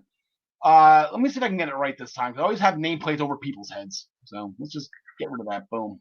Okay. So out, in. There we go. Gentlemen, welcome back from your break. I hope everything is well. We'll get our nameplates back up there again. And it's time to talk some AEW. Now, before we get started, Ryan Joy, you were at the show again, right? This one was live? Yes, I was at the show, the 30 Years of Jericho. Great show, great experience, hot crowd. Tony Khan was there at the beginning and at the end. You always make the crowd better looking, Ryan, no matter where you go. You bet. It was the 30th anniversary. Oh, there you go. It was the 30th anniversary of Chris Jericho. He flew with Jake Hager to take on the Chaos Project in the main event. He has a long history with Luther. I know a lot of people were upset that was the main event. It wasn't a main event, but you know what? It's Jericho's night. I'm sure Luther was his personal choice, John DeConnie. Get over it. Exactly. Like everybody else, get over it. Exactly. When the demo god decides who he wants to grace with his presence in the ring on his night, that's just how it goes down. And the match was not, a rocket buster. It was not a 5-star match, but it was Chris Jericho on Chris Jericho's night, and it all wrapped up with a nice, dear God, Judas effect. And what better way to end Chris Jericho's anniversary evening? Yeah, I said, okay, so Jericho, here's what needed to be done. Him and Hager need to progress as a tag team, check, right? And then MJF came out at the end. Something's brewing with MJF and Jericho. Okay, so MJF brought out a clown.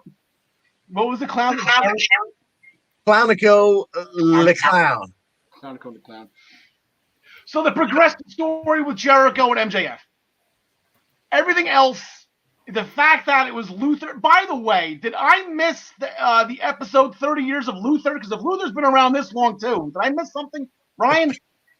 There was an episode of Dark last week.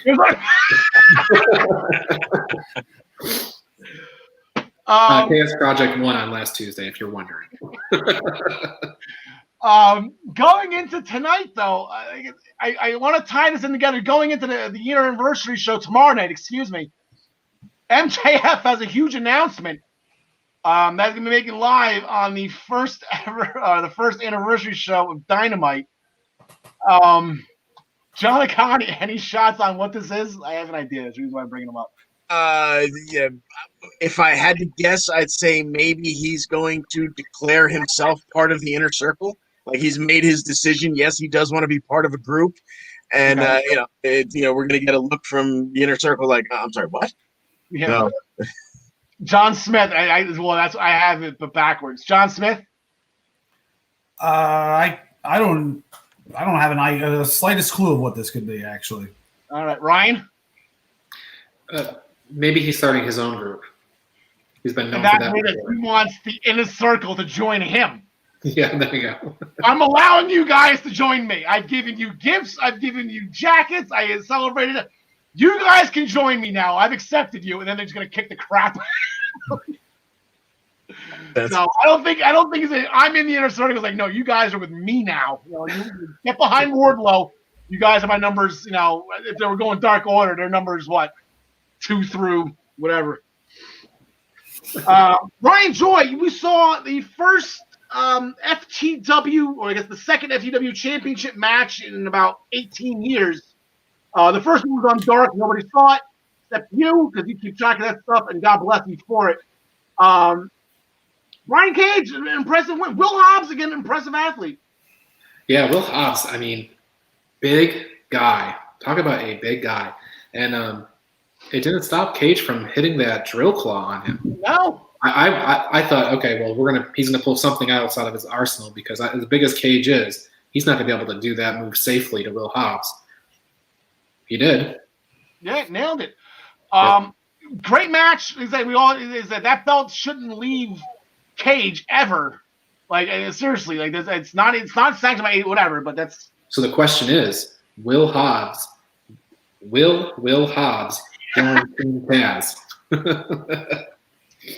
Interesting note about Will Hobbs that it was probably what's his name, the announcer with the mask. Excalibur.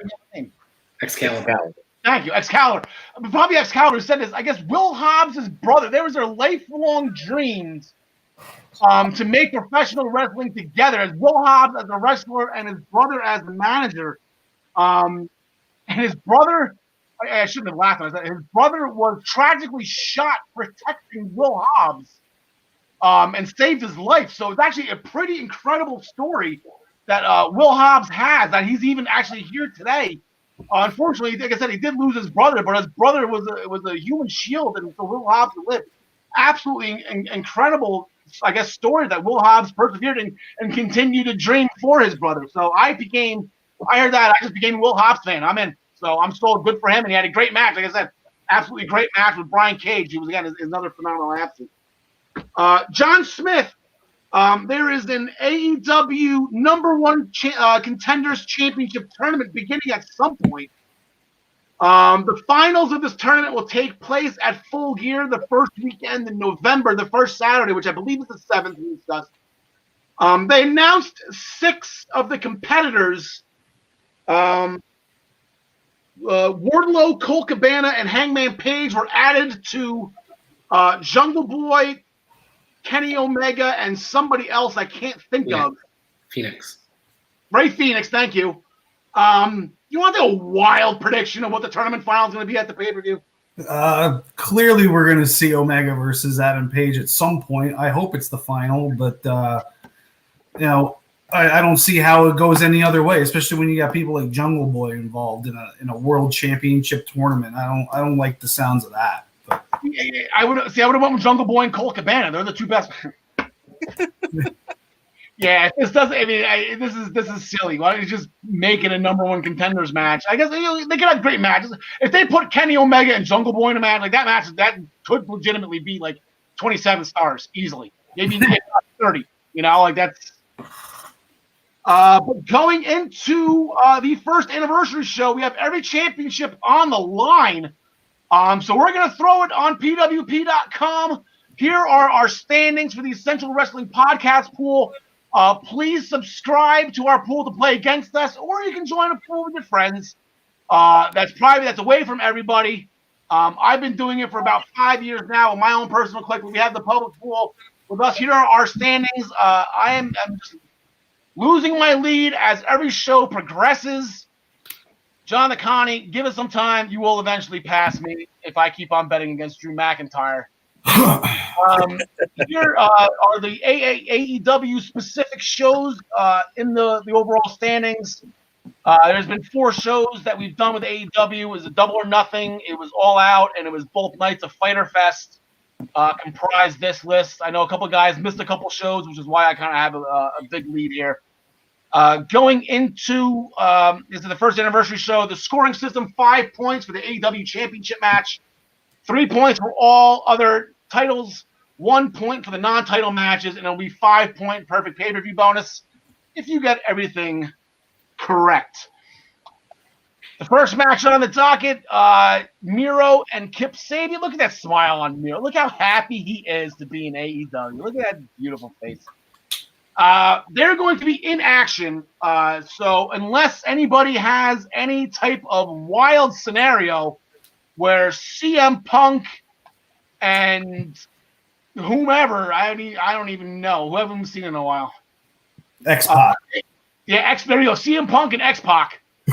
If they decide to come out and challenge and beat, is there any reason why anybody's going to go against Kip and Miro here? I'm going to take CM Punk in that match. CM Punk. Touche, John Licani. Very good. Very good job. Last week, unfortunately, Ryan Joy, unfortunately for John Smith, fortunately for Ryan Joy, who's wearing his T-shirt right now, a certain neck tattoo, Cody won the dog collar match. Ryan Joy, you want to give a brief summary and whatever of the match you want to talk about, since you were there. Yeah, it was a well done match. It was kind of brutal. From where I was sitting, I couldn't necessarily see that Cody had busted open like seconds into the match. I had to rewatch it on television in order to see that. But it was a good match. Had all the tropes, where Cody's hanging over the ropes with the chain choking him and stuff like that. But ultimately came down to Cody wrapping Brody's head around, the chain around Brody's head and giving him a crossroads for the victory. He kicked out of the first one with no chain, so he needed to. 2 crossroads, right? The same that put down Lance Archer, same put down Brody Lee as well. And I guess the only other thing that came out of this, were you able to make your way over to Greg the Hammer Valentine to get an autograph and a picture? Greg the Hammer Valentine, I know they showed him on television. I have no idea where that man was. But wherever he was. So now Cody won the belt back. Open challenge. I guess I have to restart Cody's open challenge list, but it might stop without even getting a 1 here because Orange Cassidy came out, gave the thumbs up. He wants the first crack at Cody, and that's going to happen tomorrow night. Cody is going to defend the TNT Championship against Orange Cassidy. So, Ryan, what do you got in this one? Yeah, I think Cody's going to take this. I know Orange just came off his unsuccessful attempt against Brody, and I think it's going to be another one. All right, John the Connie? Yeah, it gives me pause just because it would be a second failure at this same title for Orange Cassidy. It would kind of ruin any momentum he still has from the rub from Jericho, but I just don't see Cody winning the belt back and dropping it a week later, so I'm going to go with Cody. Yeah, John Smith, this is interesting. So you got Cody. Okay, feelings aside here for a second. Cody's got a new haircut, new gimmick. He's a little darker now, and he doesn't want to do a dog collar, man. He's just fresh Cody. Here he comes, hot as white hot. I guess is the phrase they use. Orange Cassidy was supposed to have that momentum after Mimosa Mayhem, and they shot it down right away with a loss to Brody, which you lose to Brody Lee, it doesn't kill you that bad, but a loss to Cody here. That's exactly right. 2 attempts at the TNT title.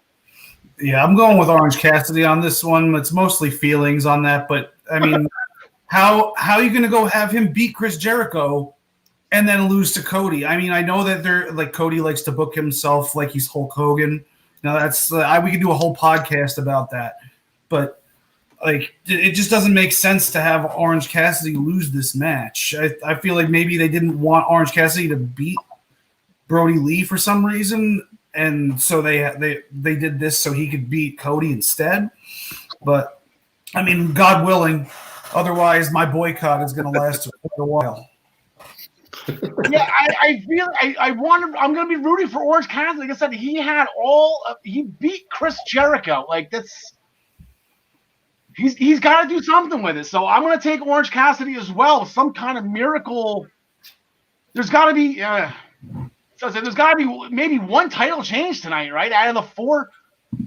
Coming up next, we have FTR. Last week they defeated the Hybrid 2. Again, one of my favorite tag teams.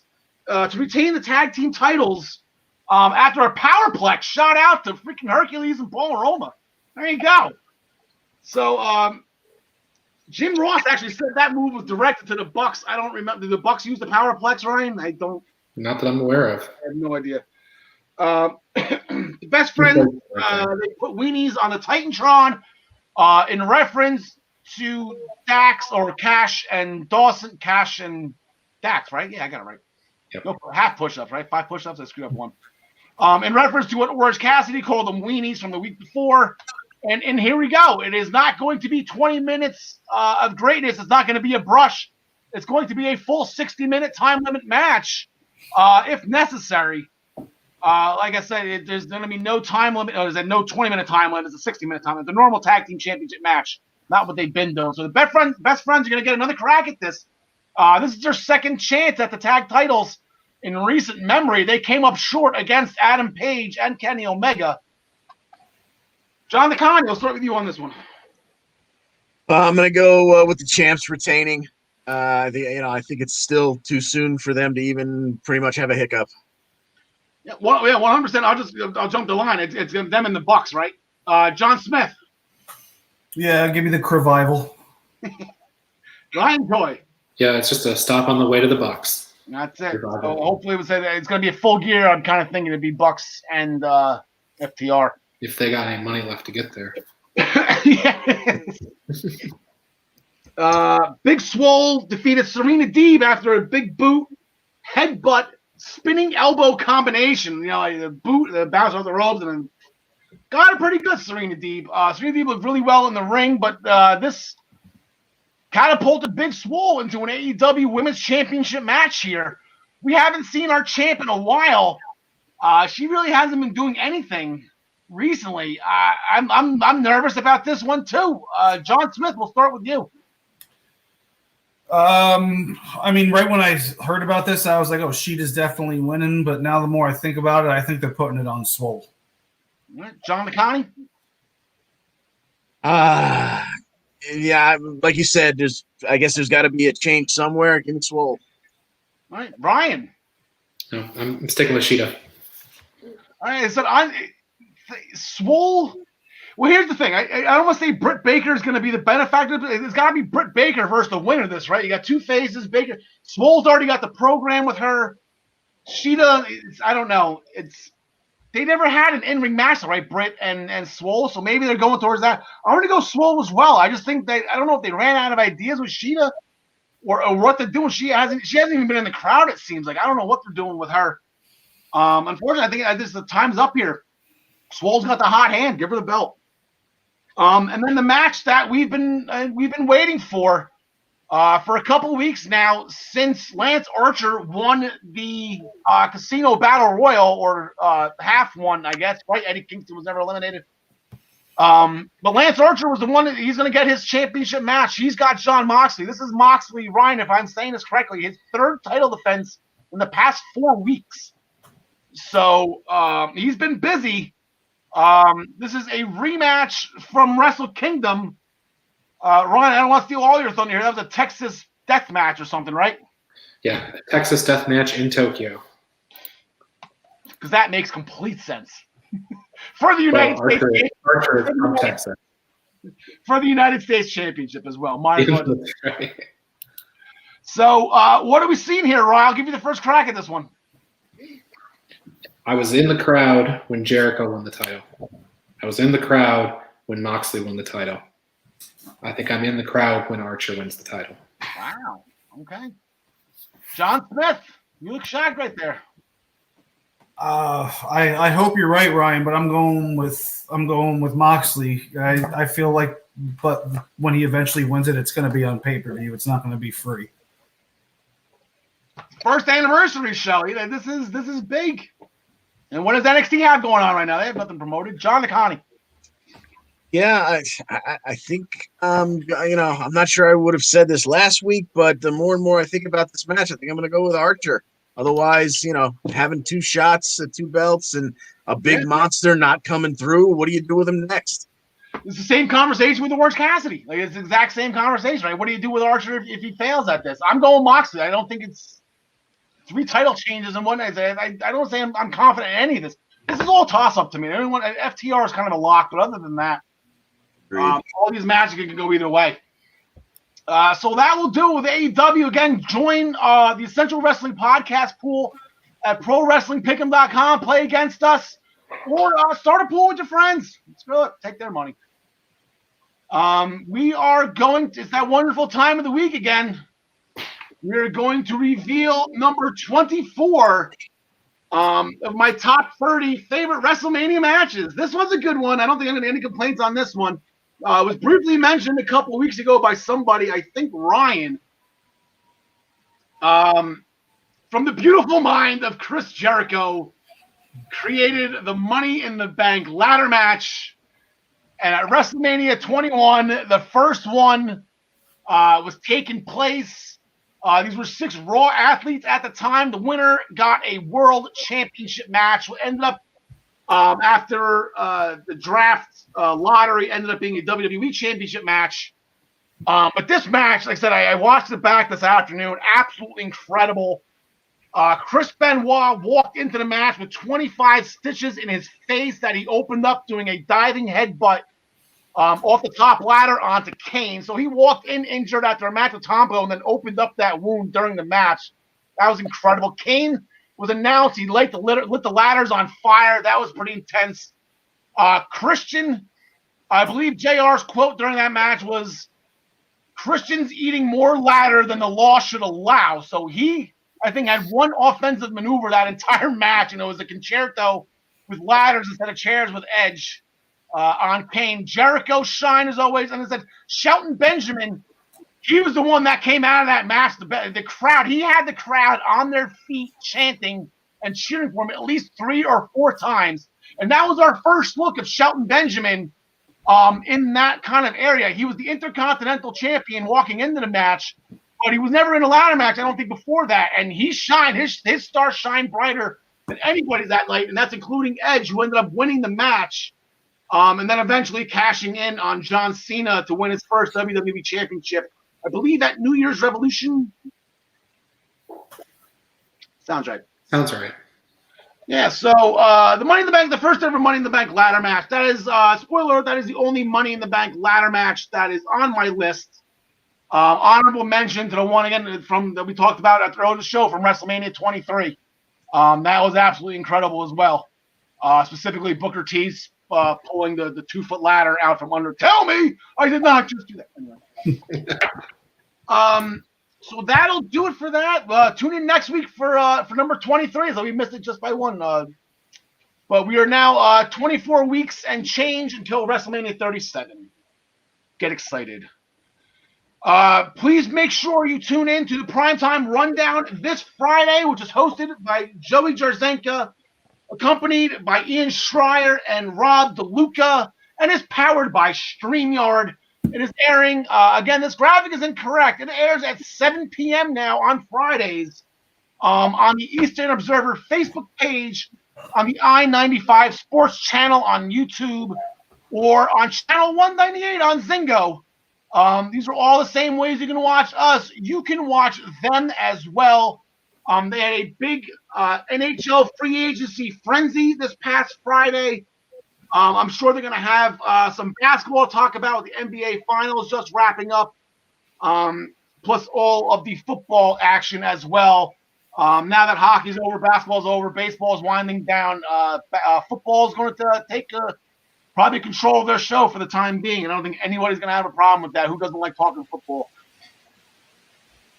Ryan Joy, you want to tell people about the Body Slam Brigade?